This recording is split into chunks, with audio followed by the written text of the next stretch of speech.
But welcome. So, hello everyone. This is the Manchester Road Traffic Calming Meeting number 2.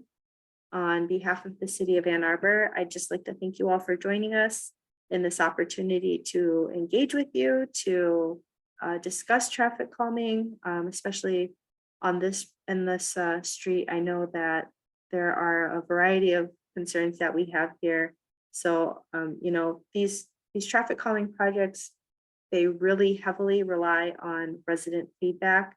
So I really appreciate your participation, and I encourage your participation throughout the meeting. So again, if you did not get a chance to complete the demographic poll, it will be relaunched at the end of the meeting. But with that being said, we will move forward.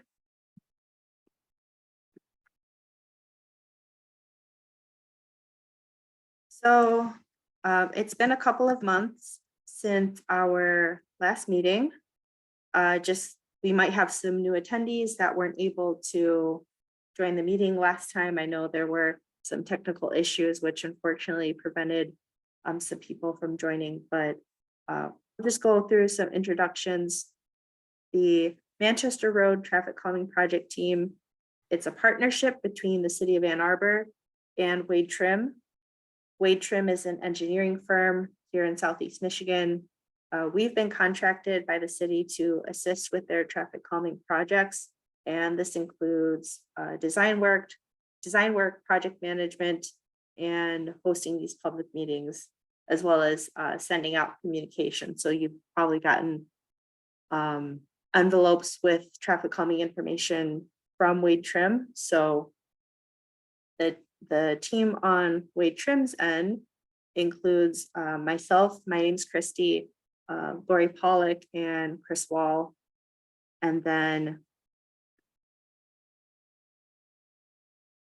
since we are in partnership with the city, we're working on behalf of the City of Ann Arbor.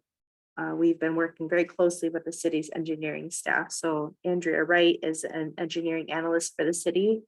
She is the traffic calming program facilitator. She's provided Wade Trim with all of the tools to make this whole partnership work and make it as seamless as possible. We've got Chris Cespedes. He's also assisting us with the efforts, and Cynthia Redinger. She is an engineer here. And our Ann Arbor engineers are helping us just to make sure that the context with the designs that we're proposing fit in with what the city's norms and with what the city is used to using in their designs. So here's our meeting agenda for tonight. Majority of our time is just going to be dedicated to the traffic calming process, where we'll review and discuss each of the devices. But before we do that, we will just go through a quick technology overview.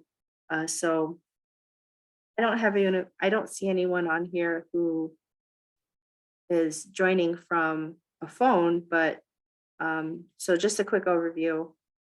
Everyone who's joining either from a computer or the Zoom app, there are going to be 2 ways of asking questions and providing feedback. You can press the raise hand button at the bottom of your screen. This will just notify us that you would like to speak. You can also lower your hand with that same button. So when you're recognized to speak, we will allow you to unmute. So at that point, you can unmute your speaker and talk. If you'd rather type a question or comment out, you can press the Q&A button that's right next to the raise hand button. A chat box will appear. You can type in the text box and then press send to submit your message. But just if you would like to send your feedback anonymously, please make sure to check that box there that says send anonymously. And like I said, I don't see anyone here who is joining by phone, but if you were dialing in by phone, you would just request to speak by dialing *9. You'll be recognized to speak by the last 3 digits of your phone number, and we will unmute you. Unfortunately, you won't be able to use the Q&A function, but you will be able to signal that you would like to speak.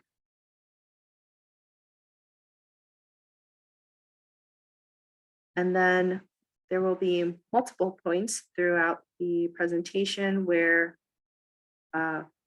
community feedback will be requested through this through Zoom's polling feature. So again, if you're on a computer or using the app and a poll is launched, it'll just automatically pop up for you. After you answer the polling question, you'll just press submit. When the poll closes, we'll automatically launch the results of the poll. You can press close to stop reviewing those results, or after a moment, we'll just close them out for everyone. And again, if you are dialing in by phone, we'll read the question out loud. We'll read the available responses out loud. And then to participate in the poll, you would just press *9. Again, you'd be recognized by the last 3 digits of your phone number. You would be unmuted by the host and allowed to relay your response to the polling question before being placed back on mute. So you can, if you're dialing in by phone, you can still participate in polling. It wouldn't be, it would not be anonymous though, just as an FYI. So as a test to that little technology overview, we'll launch our first poll. And this will just get a gauge of everyone who's participating. Do you live in the project area? Our project area is on Manchester Road between Buckingham Road and Needham Road, sorry.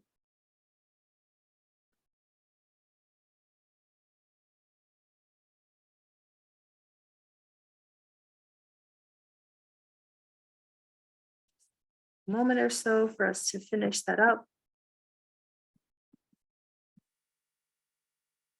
And I see we have all our responses, so we'll go ahead and end the poll and share the results with everyone.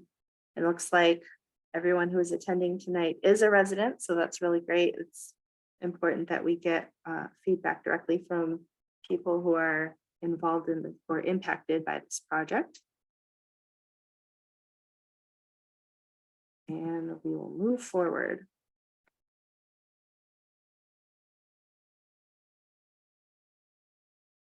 So during the presentation, especially during any feedback from your fellow community members, your neighbors, just please keep these Zoom norms in mind. We want to start on time and end on time. Please raise your hand to be recognized to talk. There will only be one speaker at a time. If you are speaking, please move to a quiet area and silence any background sounds or background noises when speaking. Just make sure to speak loud and clear so everyone can hear you. And we will make sure we provide everyone a chance to speak before we have any repeat speakers. Please be respectful of other ideas and perspectives. Avoid finger pointing.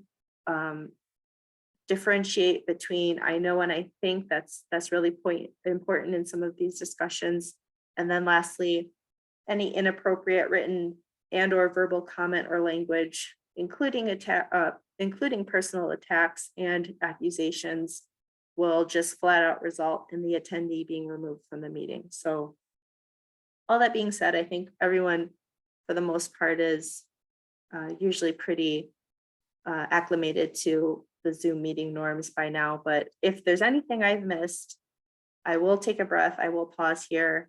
If there's anything that you wanted to add or anyone has to add about just how we conduct these meetings, please use the Q&A feature or raise your hand.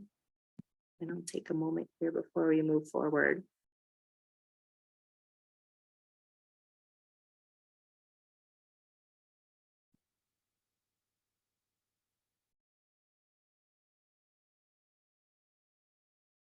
So I'm not seeing anything. Go ahead and move forward to the part everyone is waiting for. This is your preliminary plan for Manchester Road. This was the plan that was mailed to all of the project area addresses. So hopefully you received this packet that showed you all of the different device descriptions that we had. We went out there with the city inspector and they marked in spray paint all of the device locations for the self-guided tour. This is pretty much the same as the starter idea that we presented to everyone at the first meeting. And I do want to point out that device number 3, the speed hump, it is marked to be close to 2211 Manchester Road. We did move it slightly to the west or to the left if you're looking at the diagram here, closer to the intersection, but not by very much. So if you had gone outside in the street, you would see that it is a little closer to that intersection, but maybe less than 10 feet or so. But I just wanted to point that out. And before we go and do our discussion on these specific devices, I just want to review what the type of devices that you see on the plan are. So the first device that you'll see, one of the first devices that you'll see on the plan is a speed hump. So typically, if we do a kind of quick recap from meeting number 1, a typical speed hump is just, it's one of the things you drive over. So there's a diagram on the left and then an example from Wells Street on the right side of the slide here. Speed humps are typically 12 feet long. They extend the full width of the street except for the gutter. They're on average 3 inches high. They have a parabolic shape. These are designed specifically for not only for vehicle safety, but for bike safety. So we do have a lot of bicyclists in Ann Arbor, and that's designed just for their comfort and their safety as well. Studies have shown that speed humps can result in not only speed reduction, but traffic volume reduction, as well as crash reduction. And then just some other notes regarding speed humps are, like I mentioned before, that they are designed, the height of them, it is designed for ease of bike usage and bike safety. If previously permitted, so I know that there's on-street parking permitted on Manchester here, that will not affect on-street parking. You can still park on speed humps if there is legal street parking allowed. And then your trash cans can also be placed on the street on speed humps if necessary.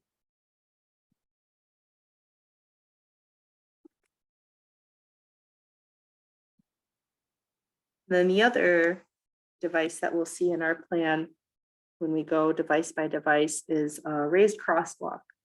So there's a diagram on the left, and then the example on the right is from Forest Avenue near Woodlawn Avenue. Raised crosswalks, they're just another form of raised devices. They extend the full width of the street, except for the gutter. Typically 18 feet long. They have tapered edges. The center platform is flat, marked with crosswalk striping. Again, these are also raised about 3 inches high. Studies have shown that raised crosswalk treatments have resulted in speed reduction, traffic volume reduction, and crash reduction.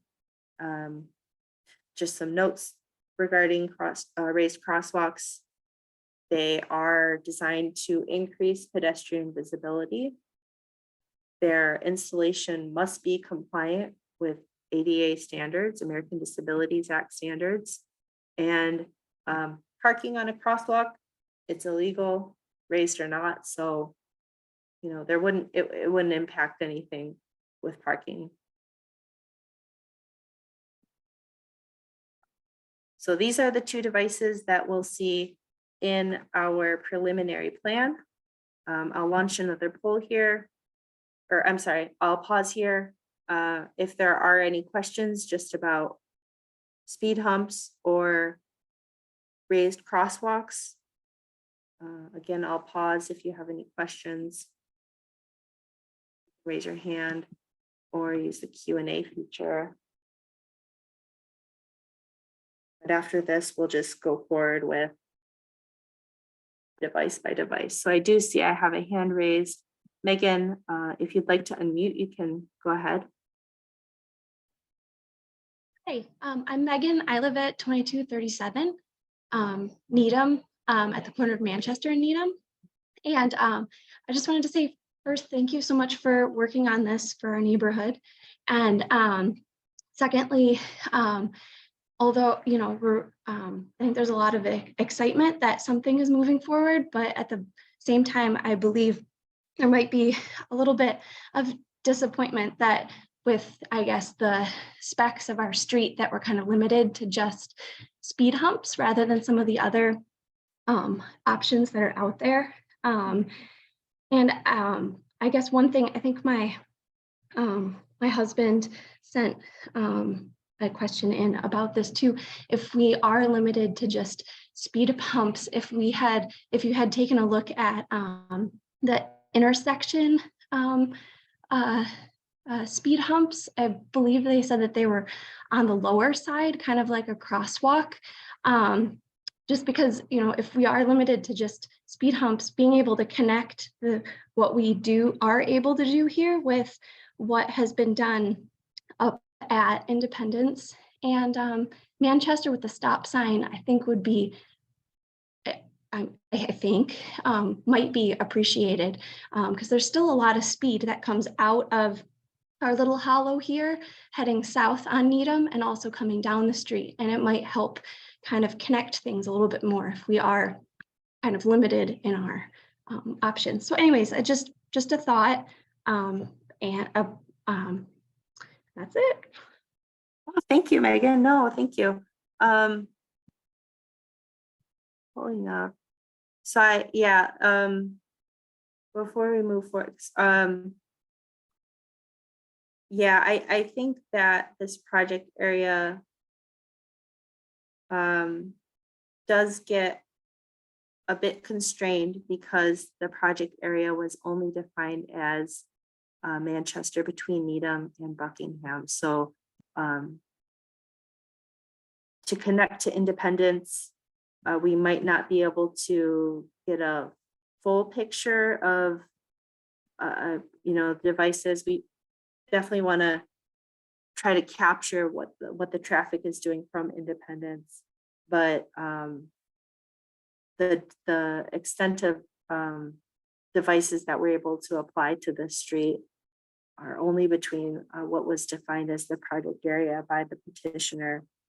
So I've had some feedback prior to this meeting from a couple of residents who aren't able to attend tonight. So I definitely want to share what their perspective is to kind of start some more conversation. But yes, we do want to try to make this as seamless as possible. But again, we are kind of limited, we are limited to only placing devices between the two, between the streets of the project limits. So I don't want anyone to be disappointed with this. I want to try to, use this opportunity for discussion to try to figure out something that everyone can be a little more hopeful with when we're choosing some of these devices. So it is good to hear that there might be some mixed feelings with some of this going forward. So hey, Christy. Yeah, go ahead. No worries. I didn't mean to interrupt, but I just want to let you know that there is a question. I was going to say, or a comment, I guess more, and it's from a resident named Lori, and they wanted to say, agreed, we need to look at devices at drive around options. So to clarify what I think I understood, maybe what Megan said a little bit more, Christy, is I think they want to add drive around devices, but I think isn't the street too narrow?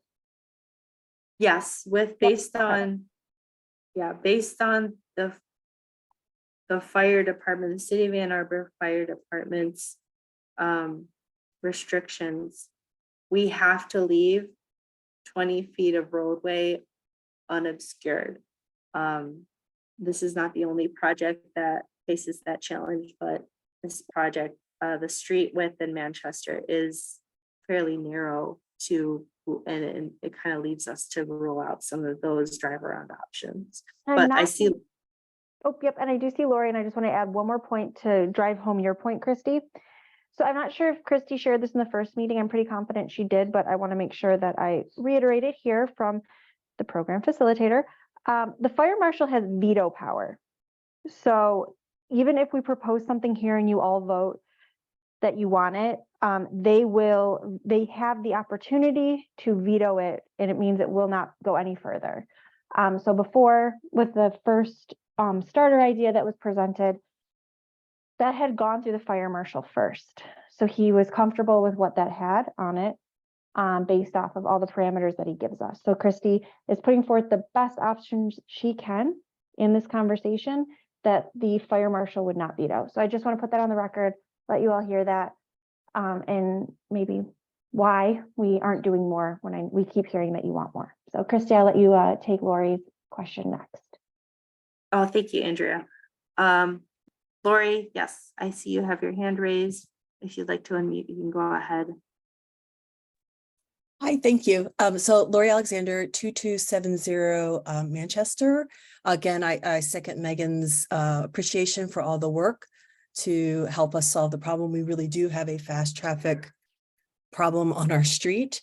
My concern is really about the humps and the bumps, or the different versions there are, because of how I've observed. I've gone to 2 of the locations that were suggested, and what I see is traffic really speeding up to them, revving and going over, and I'm very concerned about that, given especially where those proposed hump is in relation to the house. So I want to convey, yes, we absolutely need to do something for our street, and I'm just not confident that solution. I think that's going to introduce a new problem for us around noise and this start-stop kind of traffic, which is a different kind of anxiety. So I understand why you're saying we can't have drive around options, but perhaps there are other things that we could explore that would narrow the road in different ways, that would cause more gentle slowing down of traffic. And I would really appreciate if we could do that kind of work before we just put in speed humps. And with that, I'm really sorry, I have a childcare issue, so I am going to have to leave the meeting before it's over. But thank you again for doing all the work and for providing an opportunity for all of us to share the concerns that we have. Of course, thank you for your feedback, Lori.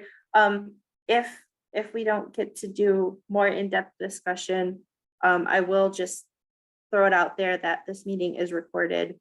The recording will be available on the project website so if anyone has to jump off early or isn't able to stay the full duration of the meeting, it will be available on the project website within the next week or so. Lori, I saw your hand.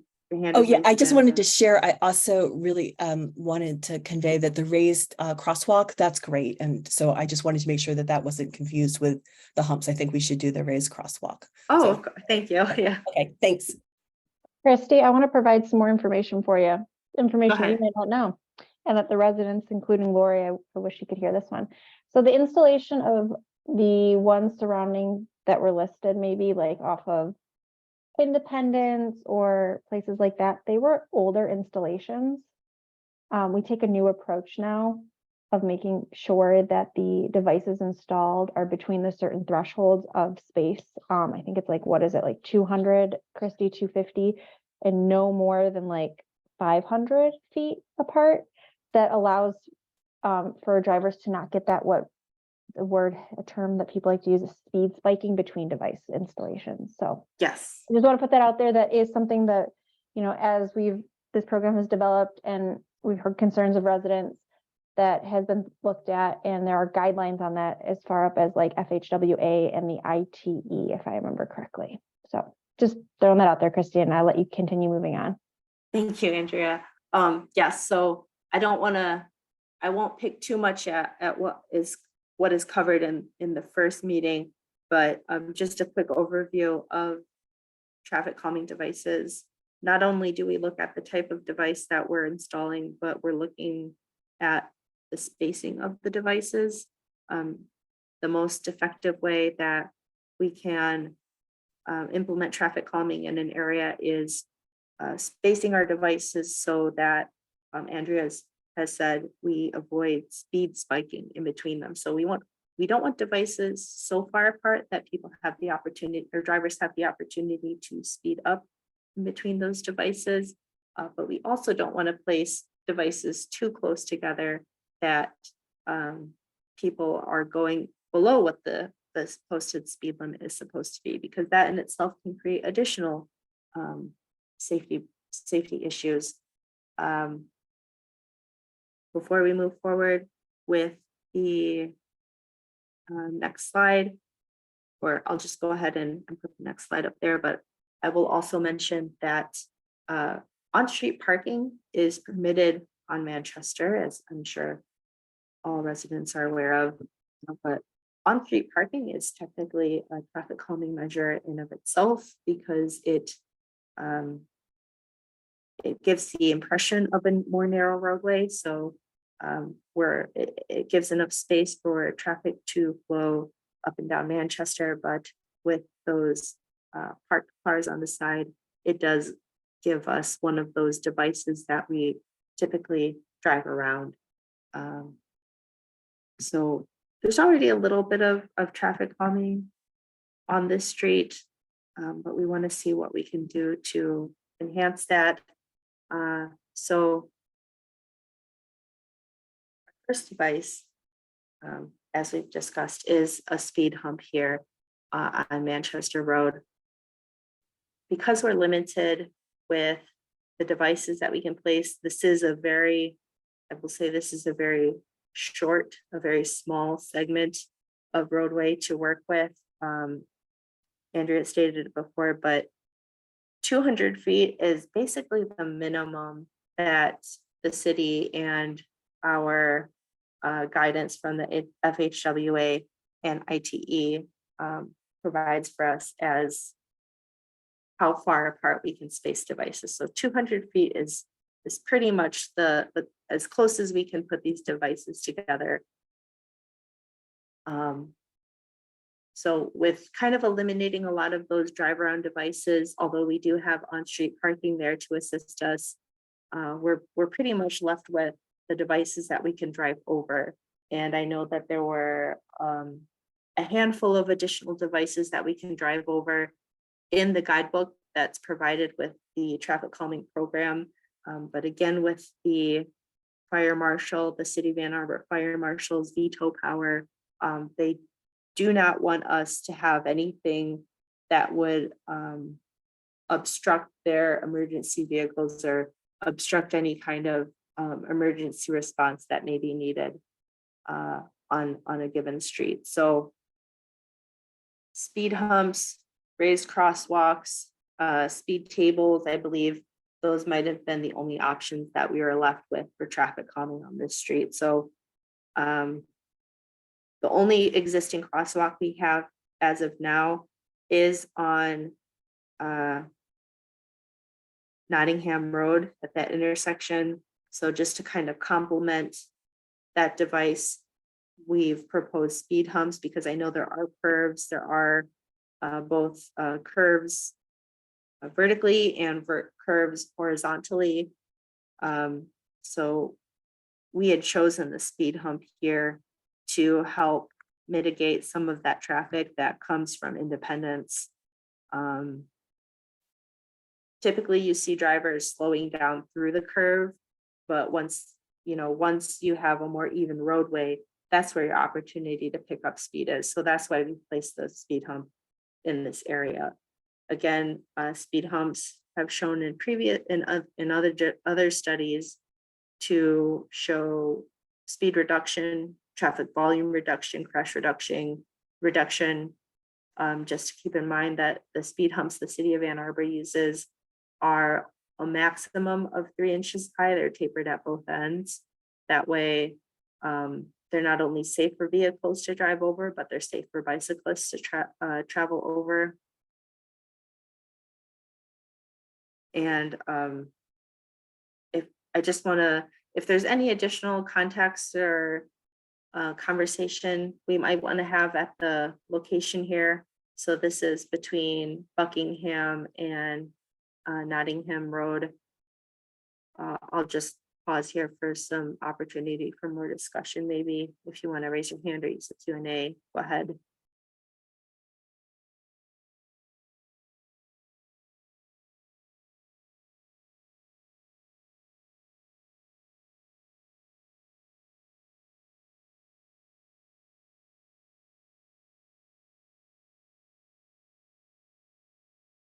I'm not seeing anything. I'm going to launch another poll. This is just asking, how you feel about this device number 1, the speed hump. Would you support the installation of device number 1? And Megan, I see you have your hand raised. You can go ahead and unmute. I was just going to say, I appreciate all the background on device number 1, because I'll admit I was a little bit surprised at how far down the hill it was. But this helped. This made a lot of sense, at least to me, in understanding why it was placed where it was and why it can't be farther up the hill. And also it helps to know that you've kind of done that, that it'll, the traffic coming down the hill, it won't prevent so much, but maybe the traffic going back up the hill, because strangely enough, it's speed coming out of the hollow that we see more, as opposed to coming down Independence, at least where we are on the hill. And the fact, and also that you've paid attention to the, when our neighbor across the street and us, when we park on the street, that it does indeed slow folks down. So between the cars and the speed hump, that might make an impact. So anyways, long story short, I don't want to ramble. I just, I appreciate all that background. Oh, no, yes, I appreciate it, Megan. Yeah, sometimes I can definitely see how placement of devices might seem ineffective, but I do want to ensure that, not only when we're looking at it on paper, that also when we're out there in the street and we're looking at, how far the curve extends, or, what it looks like from the perspective of the vehicle driving down or up the curve. We might not place the device right at where people may be noticing the most speed occurring, but we might be placing it ahead or after to prevent them from speeding in that spot. So yeah, there is a bit of a context sensitive planning that has to occur. And like I said, with device number 3, on paper, we had it listed at, one location, but when we were actually marking it, we thought again, okay, this might be more effective if we move it a little bit. So I see that all of the attendees, I think we're still missing. I'll give another moment just in case. I haven't gotten everyone's vote yet, but in case there's anyone who still wants to place their vote for device number 1, or if anyone has some additional context or questions they might have on the speed hump at this location, we'll just hang out a little longer before we move forward.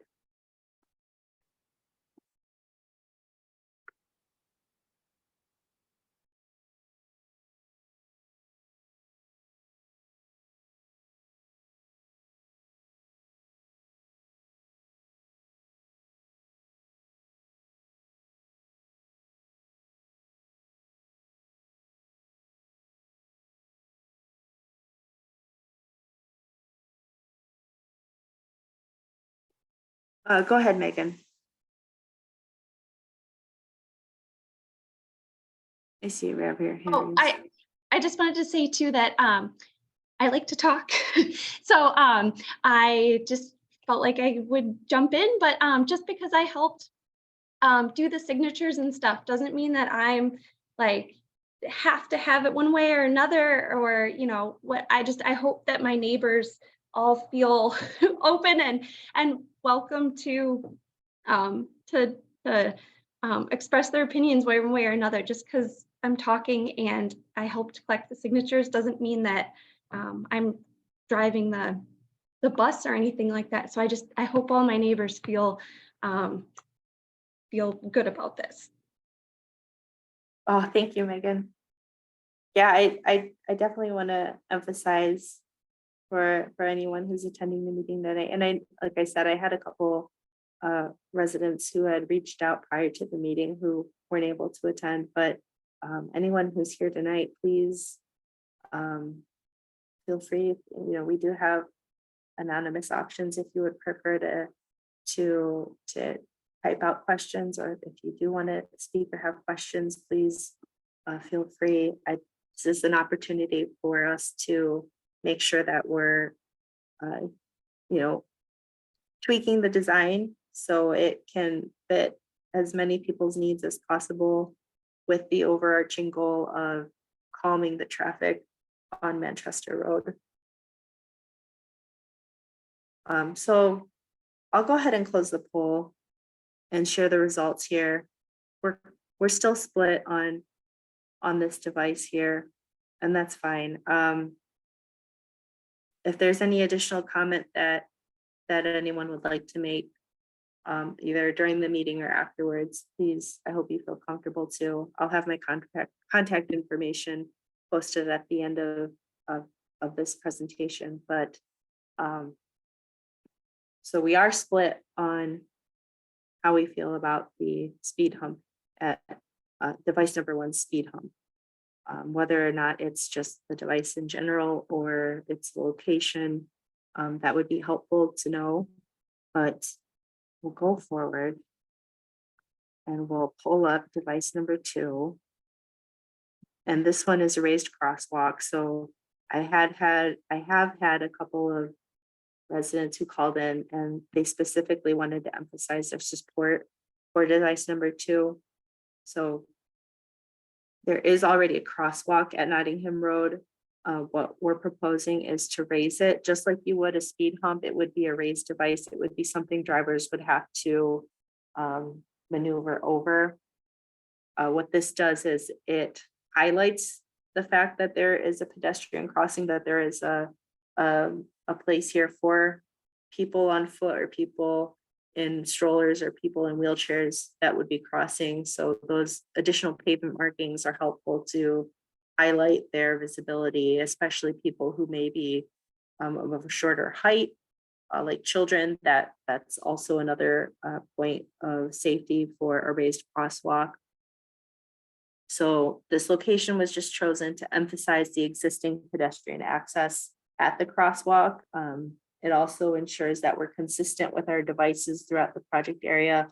Like I said earlier, traffic calming, not only is it the type of device that we're placing, but how far apart we're placing those devices. So like, a speed hump or a raised crosswalk by itself can only do so much, but if you have a series of them properly spaced out, that ensures that you have consistent speed regulation throughout the corridor. So this is, having a raised crosswalk here is just another one of those devices to complement the other devices we have on the street.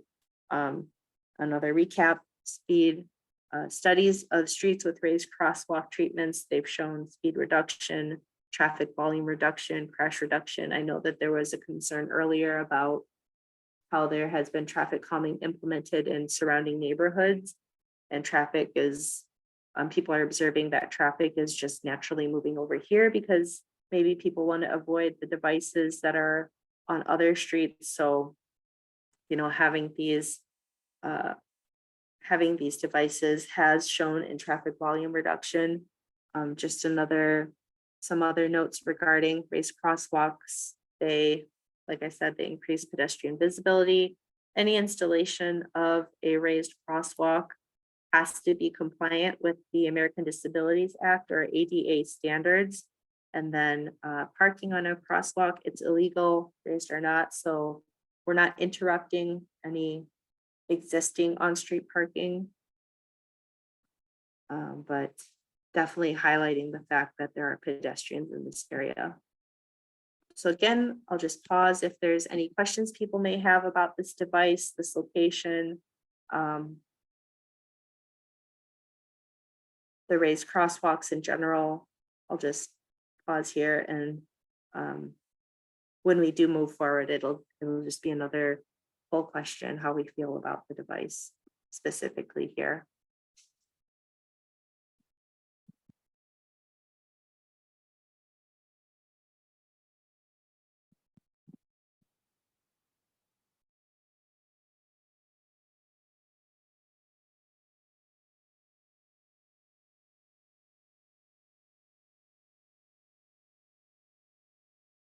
I'm not seeing anything.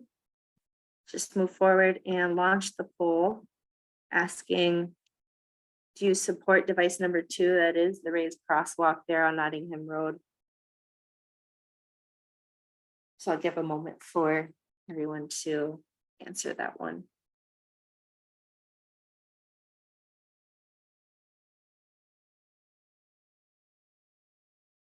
Again, if there's any additional feedback that you might have that you want to use the chat anonymously for, go ahead. And afterwards, I'll post my contact information if there's anything you think of or want to add after the meeting. Please do, just so we can have as much context as possible. And really a lot of what drives our changes or tweaks to the design is your feedback. So it's really helpful and really important to have as much as possible. I'll go ahead and end the poll and share the results.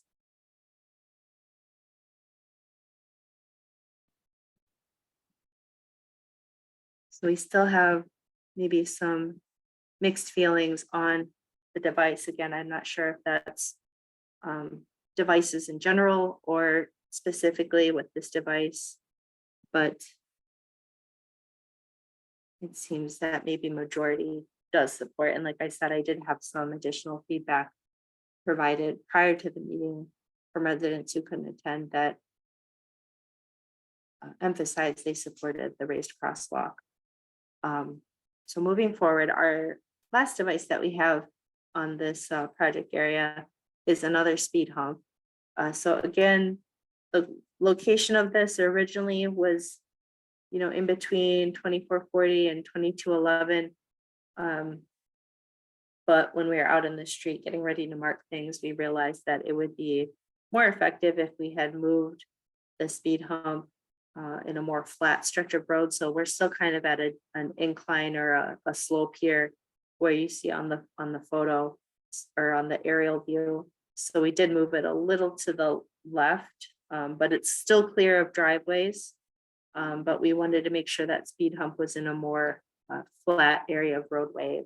Like I said before, a lot of the times we see vehicles, you naturally slowing down for inclines or declines, whatever kind of curves they approach. But as soon as vehicles have a more flat, even stretch of roadway, that's when you start to see speeding. So that's what we wanted to try to get the speed hump to, where we wanted to try to get the speed hump located as some more of those flat open areas. So if there's any other questions about where we place this device or why we place this device, I'll pause here and also just add, this is kind of another one of those things where we could have just had the raised crosswalk on its own, but to have additional devices placed, it would make sure we have that traffic calming effect or speed reduction throughout the entire project area. I'll pause here. I have a raised hand from Mary. go ahead, Mary, because I think you might be stating what I was about to bring up. So go ahead, Mary, if you'd like to unmute.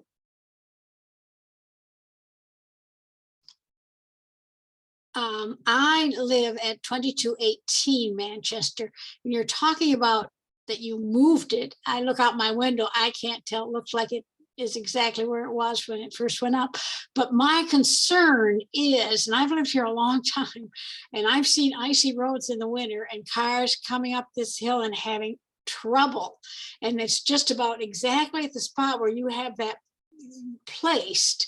And many a time people have to be helped out by the residents here, or it just causes a lot of trouble when people can't get up that hill. And I think that should be a real concern for everybody. Yes, thank you, Mary. I'm glad you raised your hand because I was almost about to skip over it, but I did speak. We had a conversation prior to this meeting, and I had another conversation with another resident prior to the meeting. But this device raised a lot of questions.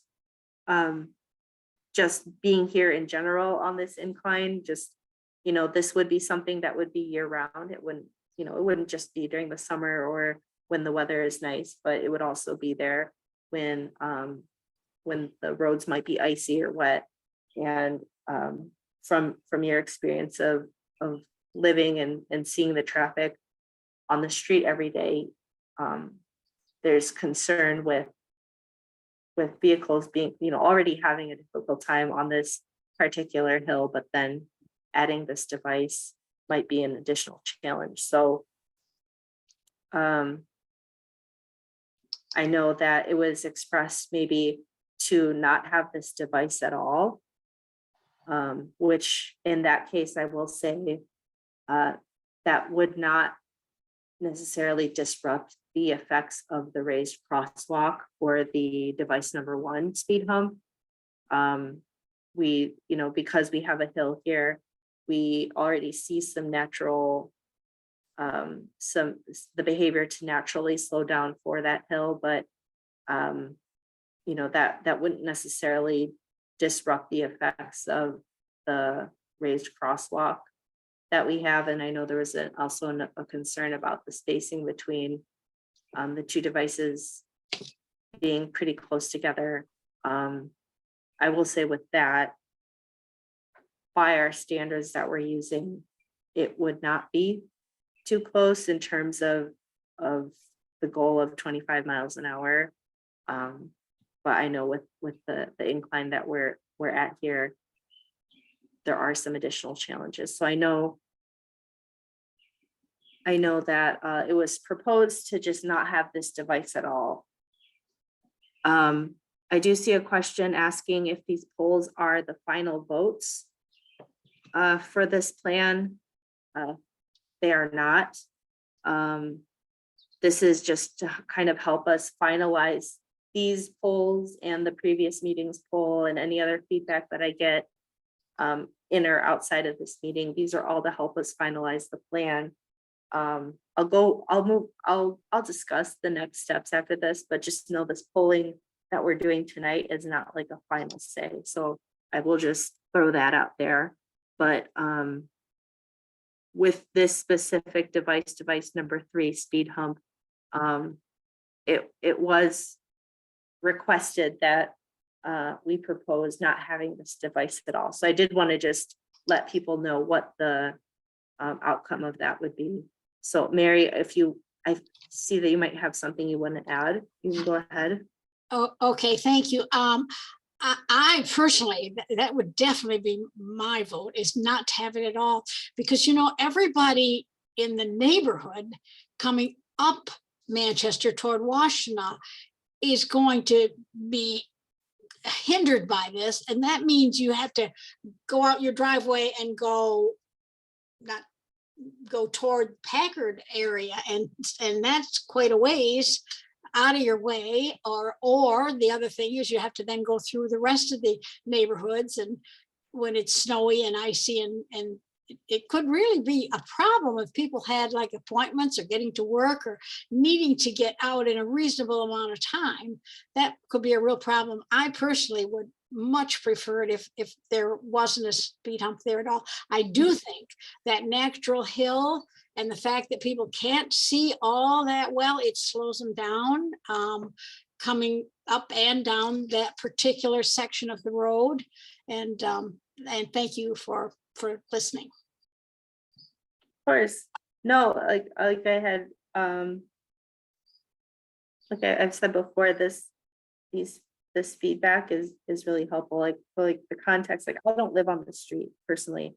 I've been out there, but I don't live there, so I don't see what the day-to-day is like. So, but what I can say is, you know, it's easy for us to say like, oh, this device would be a good fit here if we want to see traffic calming, but I, you know, I want to add that if we don't do a device number 3, if we don't do a speed hump here, it would not diminish the impact of device 1 and 2. I want to stress that. If we just, you know, if I would say that we would want at least 2 devices on the street if we want to see some consistency with the traffic calming devices. We would at least want 2 devices here, but I will say that not having device number 3 here, it would not diminish the impact of 1 and 2. So I'll go ahead. If there are any other questions, I want to just make sure I give everyone an opportunity. If there are any other questions or comments, I'll wait another moment here.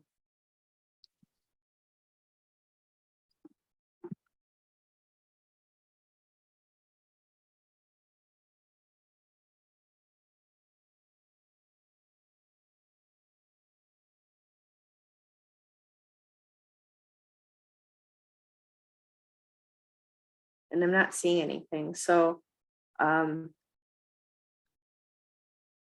going to launch another poll asking how we feel about device number 3.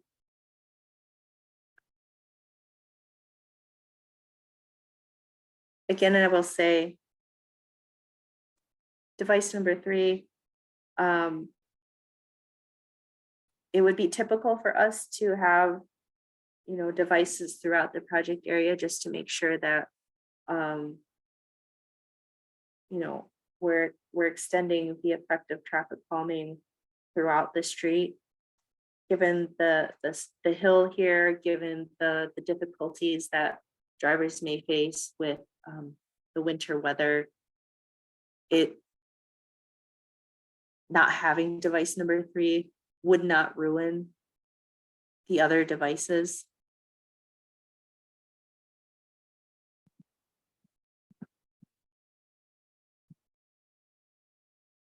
So I'll go ahead, we'll close the poll. I have all the answers here. So majority of us are saying we don't support the device. There is still support from it, but majority is saying we don't support the device. I guess I'll just, before we move forward, because this is the last device in the plan, and the next slide is just discussing what our next steps are, but I'll just give maybe an additional pause here. If there's any other context or questions that we might have, I'll leave that here, or I'll sit here for a minute.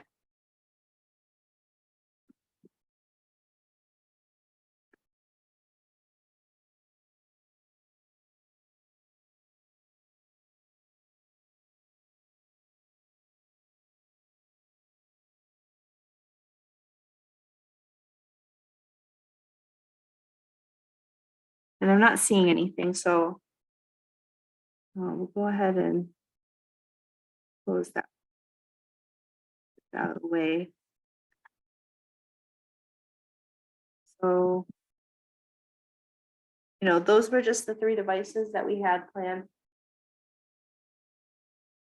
for the street. after today, what I'll do is I will post the summary of the polling that we've done. If there are any questions that trickle in that we weren't able to answer tonight, I'll hopefully provide some feedback on those. And we'll share a discussion summary to the project website as long with this presentation and the recording within the next couple weeks. That'll be available on the project website. But mid-July, July 17th, we will mail out the final polling card. We'll finalize the plan. Like I had said before, the polling that we've done tonight is not the final say-so. But internally, our project team will just, look at this area again and just make sure that, whatever we add or take away isn't going to interrupt the overall goal of calming traffic on Manchester Road. And we'll finalize the poll and provide an opportunity for all of the residents in the project area to do a final survey, do a final polling card. So you'll have the option to do it online or by mail, but that'll be sent out mid-July. The deadline to do that will be early August, August 7th. So that'll be the deadline to have completed the poll online or to have sent your response out, outgoing mail. Once we get those results, we'll tally them.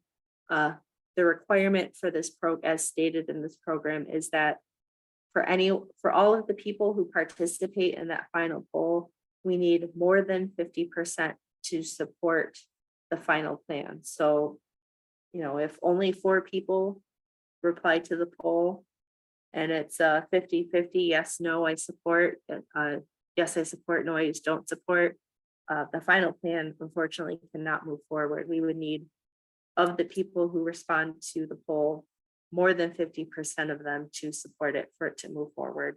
Moving forward, meaning we request support from the Transportation Commission, as well as submit the plan and the budget to City Council for final approval. If we do get enough support for this plan, our target is to present the final plan for approval to City Council sometime in September.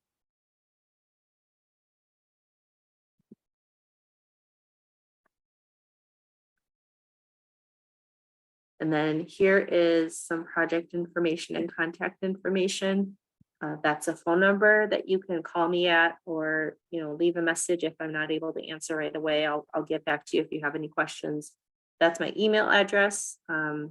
Again, my name's Christy. You can email me there at kbullen@waitrim.com with any questions or feedback or comment that you might have after today, or even after the final poll is sent out with the final plan. There is a project website for this traffic calming project. If you haven't visited already, that's where we update that's where you'll see the meeting recording and the summary and all of that stuff. But this is kind of it. I know this is probably a much shorter meeting than the first one, but I will. I know we're still a half hour from our scheduled end time, but I'll leave the floor open if anyone has any additional comments or question, and we'll hang out for a minute or two before ending the meeting. But that's my contact information. That's the project website information, please. If you feel like you didn't have an opportunity to share any feedback, but want to do so individually, please do. Like I said, the feedback really helps us make sure that the decisions to the design that we're making are as and in line with what you see on a day-to-day basis as much as possible. And before you leave or before you sign off, if you don't have any other questions, we've relaunched the demographic survey. This is just an anonymous survey that is sent back to the city, and they use the data for their public engagement efforts. It's not anything that we specifically use, but the city likes to have. So before you sign off, if you don't have any other questions, if you could fill that survey out, I'd really appreciate it. But otherwise, I'll just kind of sit here in radio silence for a few minutes before we sign off, but I really appreciate your time, your participation in the meeting tonight, and hopefully we come up with something that everyone can be in support of.